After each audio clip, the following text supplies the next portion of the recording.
King v. Burwell.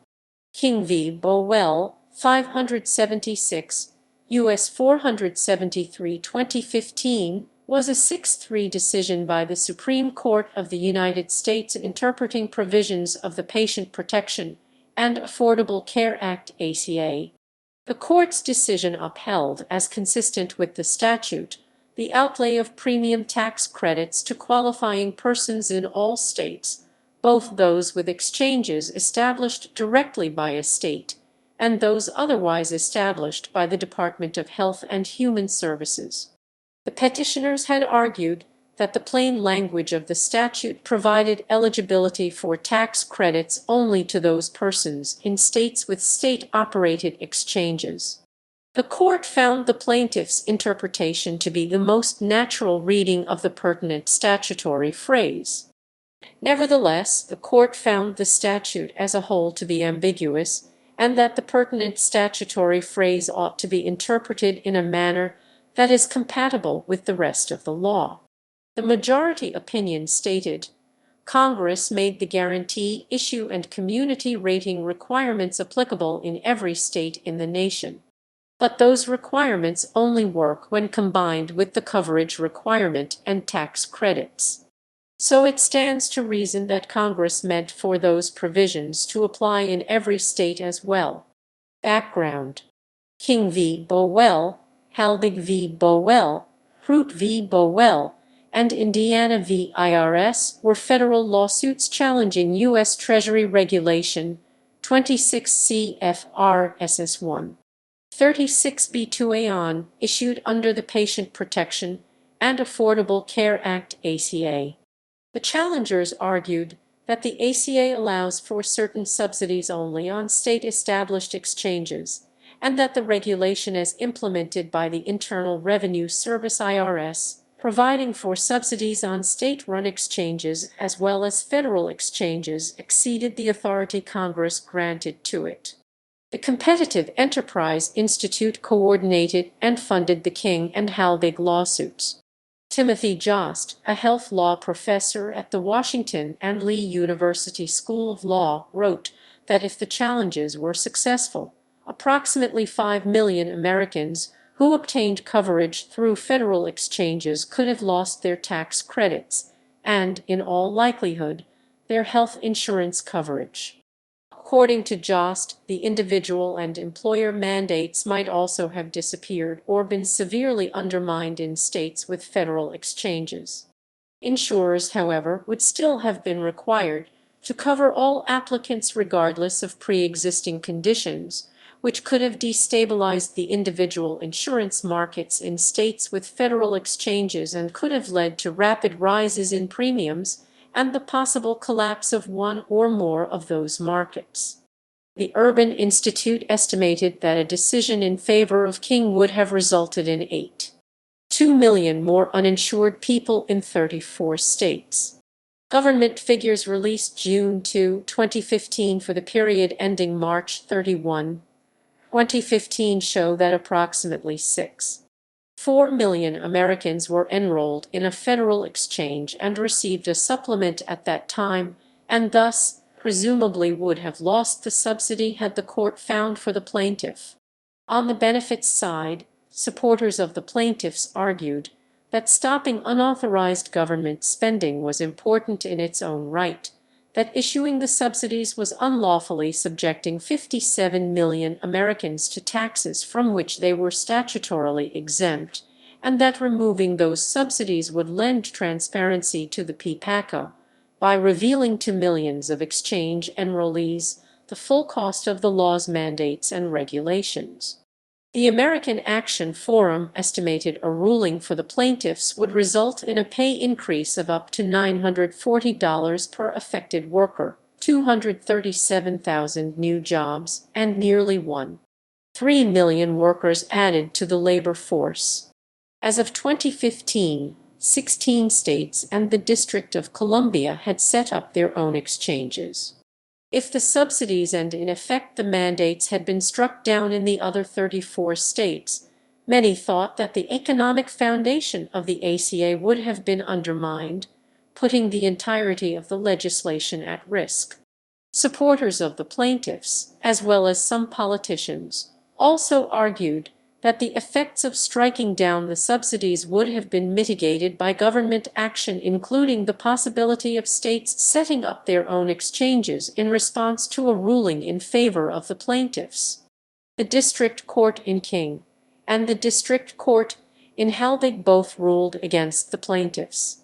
However, on July 22, 2014, the Fourth Circuit Court of Appeals in King and the D.C. Court of Appeals in Halbig came to opposite conclusions, creating a circuit split. When the D.C. Appeals Court decided to rehear the case en banc, however, the court vacated its initial ruling, removing the split. On September 9, 2014, in Pruitt v. Burwell, the U.S. District Court for the Eastern District of Oklahoma ruled for the plaintiffs, invalidating the IRS rule. On November 7, 2014, the Supreme Court granted certiorari in the King case. Oral arguments were heard on March 4, 2015, and a decision was handed down on June 25, 2015, with a win for the Obama administration preserving subsidies in states that have not established their own exchange. Text of the law and regulation. The ACA legislation includes the language enrolled in through an exchange established by the state under 1311. Implemented by the IRS, ACA regulations use a more broad definition encompassing both the state exchanges and the federal exchanges set up under Section 1321. The legislation includes the phrase established by the state under 1311 in 9 different locations. Internal Revenue Code Section 36B, enacted as part of the ACA, includes the following provision. In the case of an applicable taxpayer, there shall be allowed as a credit against the tax imposed by this subtitle for any taxable year an amount equal to the premium assistance credit amount of the taxpayer for the taxable year. 2 of the monthly premiums for such month for one or more qualified health plans offered in the individual market within a state which cover the taxpayer's spouse, or any dependent as defined in Section 152 of the taxpayer and which were enrolled in through an exchange established by the state under 1311(1) of the Patient Protection and Affordable Care Act. The IRS regulation reads, in general, an applicable taxpayer within the meaning of paragraph B of this section is allowed a premium assistance amount only for any month that one or more members of the applicable taxpayer's family, the applicable taxpayer or the applicable taxpayer's spouse or dependent, one is enrolled in one or more qualified health plans through an exchange. The IRS defined the term exchange as a governmental agency or nonprofit entity that meets the applicable standards of this Part 155 of Title 45 of the Code of Federal Regulations and makes QHV qualified health plans available to qualified individuals and/or qualified employers. Unless otherwise identified, this term includes an exchange serving the individual market for qualified individuals and a shop small business health options program serving the small group market for qualified employers, regardless of whether the exchange is established and operated by a state, including a regional exchange or subsidiary exchange, or by HHS, the U.S. Department of Health and Human Services. Chevron test. In Chevron USA, Inc. v. Natural Resources Defense Council, Inc., the Supreme Court ruled that the U.S. Congress may delegate regulatory authority to an agency, and that the agency's regulations carry the weight of the law if the regulations pass the 2-part Chevron test. First, always, is the question whether Congress has directly spoken to the precise question at issue. If the intent of Congress is clear, that is the end of the matter, for the court as well as the agency must give effect to the unambiguously expressed intent of Congress. If the court determines Congress has not directly addressed the precise question at issue, The court does not simply impose its own construction of the statute. Rather, 2. If the statute is silent or ambiguous with respect to the specific question, the issue for the court is whether the agency's answer is based on a permissible construction of the statute. Chevron USA v. NRDC 467 U.S. 837, 842, 843, 1984. The Fourth Circuit's opinion had ruled that the statutory language was ambiguous and applied the Chevron doctrine, meaning that the IRS regulatory ruling was given deference. However, in the Supreme Court's majority ruling, this test is said to have been failed because had Congress wished to assign that question to an agency, it surely would have done so expressly. Had the court applied the Chevron doctrine and deferred to the IRS, a subsequent IRS ruling could have overturned the subsidies being available on the federal exchange. Arguments. Legislative intent.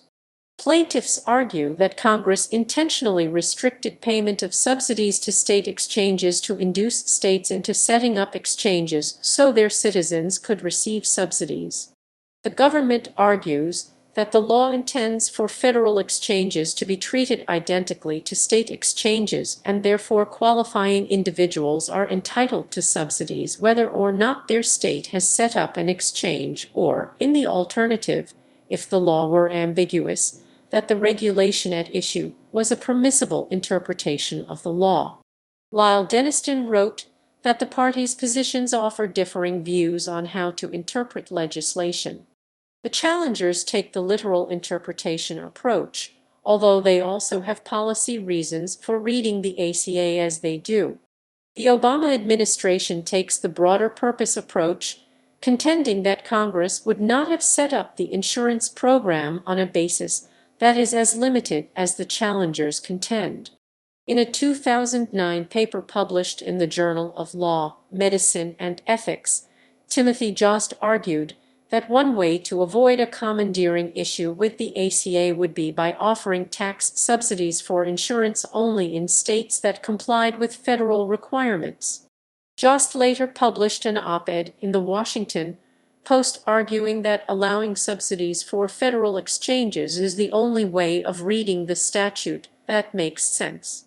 In an article on Forbes, Jost pointed out that his original Law Journal article proposed several alternatives through which Congress could encourage the states to establish exchanges, one of which was to limit the availability of tax credits to states that operate exchanges.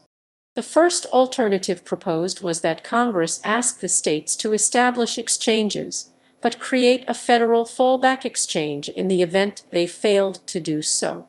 On January 18, 2012, Jonathan Gruber, a Massachusetts Institute of Technology economist who was a consultant on the ACA, on January 10, 2012, Gruber said, "If your governor doesn't set up an exchange, you're losing hundreds of millions of dollars of tax credits to be delivered to your citizens."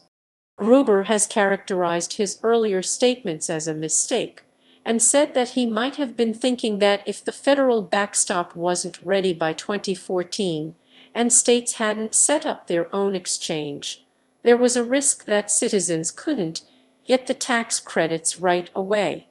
Sarah Cliff of Vox cited as evidence of Gruber's comments being mistaken the fact that despite speaking regularly to dozens of reporters during this period, he never mentioned this idea to any of them, and that his models always assumed that subsidies would be available on both state and federal exchanges. In a December 2014 congressional hearing, Gruber characterized his comments as reflecting uncertainty about the federal exchange. The King plaintiffs, in their briefs filed in December 2014, referred to Gruber's comments as an indication of congressional intent supporting their position, though the challengers in the Supreme Court case have argued that then Nebraska Sen. Ben Nelson, who by insisting that states take the lead in establishing the exchanges, meant that Congress had intended that tax credits go only to qualified recipients in states that had established their own insurance exchanges, Nelson has denied this interpretation in an amicus brief filed with the court January 28, 2015. In a letter to Sen. Bob Casey, who sought Nelson's view, the former senator wrote, "I always believed that tax credits should be available in all 50 states regardless of who built the exchange, and the final law also reflects that belief as well." Drafting error. Others have argued that the issue is due to a drafting error during the legislative process. Yale Law School professor Av Gluck said that the unusual maneuver of having the ACA become law through reconciliation required a preliminary version of the bill to become law without the usual legislative cleanup process. Both the Senate Finance Committee and the Health Committee drafted their own versions of the ACA.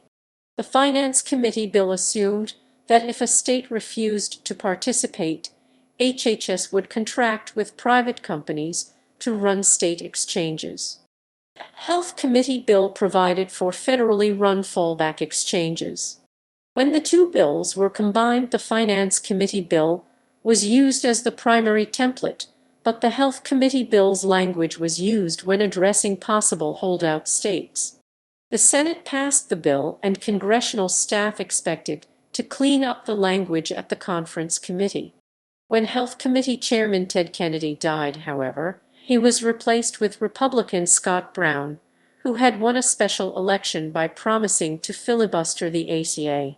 Without 60 Democrats, Majority Leader Harry Reid was now deprived of his ability to invoke cloture. House Speaker Nancy Pelosi was then forced to pass the draft Senate version. Later revisions through the reconciliation process were limited to budget-related provisions by the Bayard rule. Legal standing. Plaintiffs argue that they have standing because, without the subsidies, they would be exempt from the individual mandate because the cost of the cheapest insurance plan exceeded 8% of their income, but, with the subsidies, the subsidized cost was low enough to require plaintiffs to purchase insurance or pay a penalty. In February 2015, the Wall Street Journal and Mother Jones investigated the 4 plaintiffs. 2 of the plaintiffs were Vietnam War veterans who would be eligible for free care. Another plaintiff provided the court with a motel address, which was used to calculate the cost of insurance, as well as the amount of subsidies. A different address might result in different amounts that may cause her not to have standing. The 4th plaintiff stated that she made $10,000 per year as a substitute teacher, an income low enough to be exempt from the individual mandate, although the Competitive Enterprise Institute suggested that she might have additional income from other work. The investigations also suggested that some plaintiffs may lack standing because the cheapest available subsidized insurance was over 8% of their income, making them exempt from the individual mandate. King v. Burwell. 4th Circuit decision. The 4th Circuit Court unanimously upheld the regulation, saying that the wording in the statute was ambiguous and that the IRS wording was a reasonable interpretation of the statute. The plaintiffs' appellants bring this suit challenging the validity of an Internal Revenue Service IRS final rule implementing the premium tax credit provision of the Patient Protection and Affordable Care Act, the ACA or Act. The final rule interprets the ACA as authorizing the IRS to grant tax credits to individuals who purchase health insurance on both state-run insurance exchanges and federally facilitated exchanges created and operated by the Department of Health and Human Services (HHS). The plaintiffs contend that the IRS interpretation is contrary to the language of the statute, which, they assert, authorizes tax credits only for individuals who purchase insurance on state-run exchanges. For reasons explained below, we find that the applicable statutory language is ambiguous and subject to multiple interpretations. Applying deference to the IRS determination, however, we uphold the rule as a permissible exercise of the agency's discretion. rejecting all of the plaintiff's arguments as to why Chevron deference is inappropriate in this case. For the reasons explained above, we are satisfied that the IRS rule is a permissible construction of the statutory language. We must therefore apply Chevron deference and uphold the IRS rule. Although the court ruled unanimously for the government, the opinion stated that it cannot ignore the common sense appeal of the plaintiff's argument. A literal reading of the statute undoubtedly accords more closely with the plaintiff's position, and the government has the stronger position, although only slightly. Supreme Court. On November 7, 2014, the Supreme Court granted certiorari in the plaintiff's appeal of the Fourth Circuit ruling. The decision to grant certiorari was unusual. It was believed that the Supreme Court would not grant certiorari given the lack of a circuit split, instead awaiting further decisions from lower courts before reviewing the issue. University of Michigan Law School Assistant Professor Nicholas Bagley described the decision to grant certiorari as indicating that 4 justices apparently think, or at least are inclined to think, that King was wrongly decided. Amicus briefs. Alabama, Georgia, Indiana, Nebraska, Oklahoma, South Carolina, and West Virginia joined amicus briefs in support of the challengers. California, Connecticut, Delaware, the District of Columbia, Hawaii, Illinois, Iowa, Kentucky, Maine, Maryland, Massachusetts, Mississippi, New Hampshire, New Mexico, New York, North Carolina, North Dakota, Oregon, Pennsylvania, Rhode Island, Vermont, Virginia, and Washington filed an amicus brief in support of the government. They state in one part that, under the Pennhurst Doctrine, in cooperative federalism legislation passed by Congress, they argue that the controlling phrase "an exchange established by the state" is buried in 2 subsections, which effectively hides elephants in mouse holes. Were it to mean that Congress imposed the condition on the states that they must establish their own exchanges or their residents would not receive federal subsidies, they say that because of this, the phrases fail the Pennhurst clear notice test, thereby making the foregoing condition invalid. Numerous individuals and organizations filed amicus briefs in support of both sides. The American Public Health Association and the deans of 19 schools of public health filed an amicus brief in support of the government. In the brief, the public health officials estimated that eliminating the premium tax credits in states that use the federal exchange would result in 9,800 additional deaths per year. This figure was based on earlier studies of the impact of the Massachusetts healthcare reform law on death rates in that state. The brief stated that residents of the 34 states that use the federal exchange tend to be less healthy and have less access to healthcare than residents of the states that created their own exchanges. The brief argues that eliminating the subsidies will increase this disparity. Halbig v. Burwell. U.S. Court of Appeals for the D.C. Circuit Panel decision. On July 22, 2014, the U.S. Court of Appeals for the D.C. Circuit ruled 2-1 in favor of the plaintiffs. The Court of Appeals stated, "Because we conclude that the ACA, the Affordable Care Act, unambiguously restricts the Internal Revenue Code Section 36B subsidy to insurance purchased on exchanges established by the state, we reverse the district court and vacate the IRS Regulation 26 CFR SS1. 36B2A on." Part of the government's briefs, they argued that none of the plaintiffs had standing to file suit. David Clemensick, one of the plaintiffs, residing in West Virginia, was found to have standing under the Administrative Procedure Act (APA). Although West Virginia is geographically in the Fourth Circuit, the APA grants the D.C. Circuit shared jurisdiction over any issue involving a federal agency based in Washington, D.C. U.S. Court of Appeals for the D.C. Circuit rehearing en banc. On September 4, 2014, the U.S. Court of Appeals for the D.C. Circuit granted the U.S. Secretary of Health's petition for rehearing the case and ban. The order also vacates the previous July 22 judgment. On November 12, the Court of Appeals put further proceedings in Halbig into abeyance pending the Supreme Court's ruling in King, Pruitt v. Burwell, and Indiana v. IRS. On September 9, 2014, in Pruitt v. Burwell, the U.S. District Court for the Eastern District of Oklahoma ruled against the IRS, saying, "The court holds that the IRS rule is arbitrary, capricious, an abuse of discretion, or otherwise not in accordance with law, pursuant to 5 U.S.C. ss. 706-A, in excess of statutory jurisdiction, authority, or limitations, or short of statutory right, pursuant to 5 U.S.C. ss. 706-C, or otherwise is an invalid implementation of the ACA, and is hereby vacated." The government appealed the decision to the 10th Circuit, and in November 2014, the appeal was placed in abeyance pending the Supreme Court's decision in King.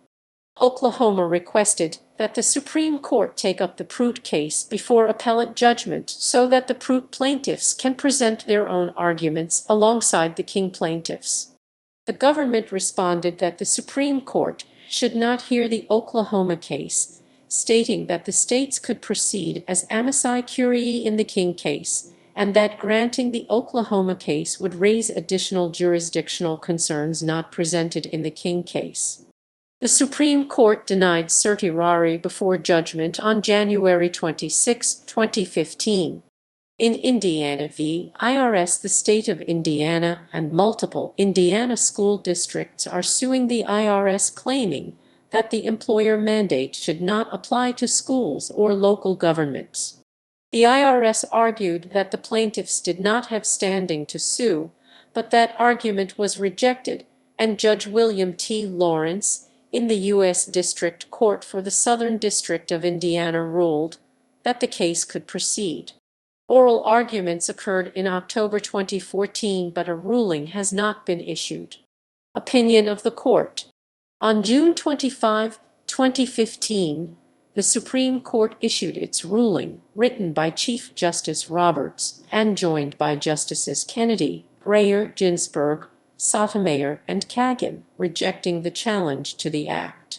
The court noted that previous attempts to reform health care insurance encouraged people to wait till they got sick to buy insurance, resulting in an economic death spiral. Premiums rose, the number of people buying insurance declined, and insurers left the market entirely. It further noted that in 2006 Massachusetts discovered a way to make the guaranteed issue and community rating requirements work by requiring individuals to buy insurance and by providing tax credits to certain individuals to make insurance more affordable, and that the Affordable Care Act adopts a version of the 3 key reforms that made the Massachusetts system successful. The court found that the Chevron test does not provide the appropriate framework here, and also rejected the Court of Appeals' approach of deferring to the IRS. The tax credits are one of the Act's key reforms, and whether they are available on federal exchanges is a question of deep economic and political significance. Had Congress wished to assign that question to an agency, it surely would have done so expressly. And it is especially unlikely that Congress would have delegated this decision to the IRS, which has no expertise in crafting health insurance policy of this sort. It concluded that it is the court's task to determine the correct reading of Section 36B. Citing FDA v. Brown and Williamson Tobacco Corp., the court noted that when deciding whether the language is plain, the court must read the words in their context and with a view to their place in the overall statutory scheme. When read in context, the phrase "an exchange established by the state under 42 U.S.C. S. 18,031" properly viewed as ambiguous. The phrase may be limited in its reach to state exchanges. But it could also refer to all exchanges, both state and federal, for purposes of the tax credits. If a state chooses not to follow the directive in Section 18,031 to establish an exchange, the Act tells the Secretary of Health and Human Services to establish such exchange. Est 18,041. And by using the words "such exchange," the Act indicates that state and federal exchanges should be the same. But state and federal exchanges would differ in a fundamental way if tax credits were available only on state exchanges. One type of exchange would help make insurance more affordable by providing billions of dollars to the state's citizens. The other type of exchange would not. Having found the text ambiguous, the court, citing United Sav. Assen of Tex v. Timbers of Inwood Forest Associates, an opinion written by Justice Scalia, looked to the broader structure of the Act to determine whether one of Section 36B's permissible meanings produces a substantive effect that is compatible with the rest of the law. It rejected petitioners' interpretation because it would destabilize the individual insurance market in any state with a federal exchange and likely create the very death spirals that Congress designed the Act to avoid. The court observed that the petitioner's interpretation would make the ACA operate quite differently in a state with a federal exchange. As they see it, one of the Act's three major reforms, the tax credits, would not apply. And a second major reform, the coverage requirement, would not apply in a meaningful way. Without the tax credits, the coverage requirement would apply to fewer individuals. And it would be a lot fewer.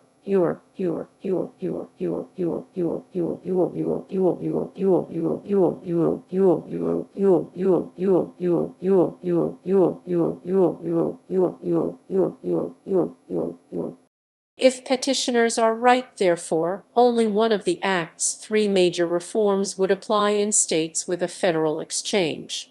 Here, the statutory scheme compels us to reject petitioners' interpretation because it would destabilize the individual insurance market in any state with a federal exchange and likely create the very death spirals that Congress designed the Act to avoid. Unlike the Fourth Circuit, the court chose not to rely on the IRS interpretation, noting the economic and political significance of the question and the IRS lack of expertise in health insurance policy. By choosing instead to resolve the ambiguous language of the statute by looking at the purpose of the statute as a whole rather than by applying the Chevron doctrine, the court's decision precludes the possibility of the IRS reversing in the future its decision to have subsidies available on the federally run exchange. Dissent. In a dissent joined by Justices Thomas and Alito, Justice Scalia wrote, "The court holds that when the Patient Protection and Affordable Care Act says exchange established by the state, it means exchange established by the state or the federal government. That is, of course, quite absurd, and the court's 21 pages of explanation make it no less so." He then ridiculed the decision, saying that the Affordable Care Act should be called Statute Scare.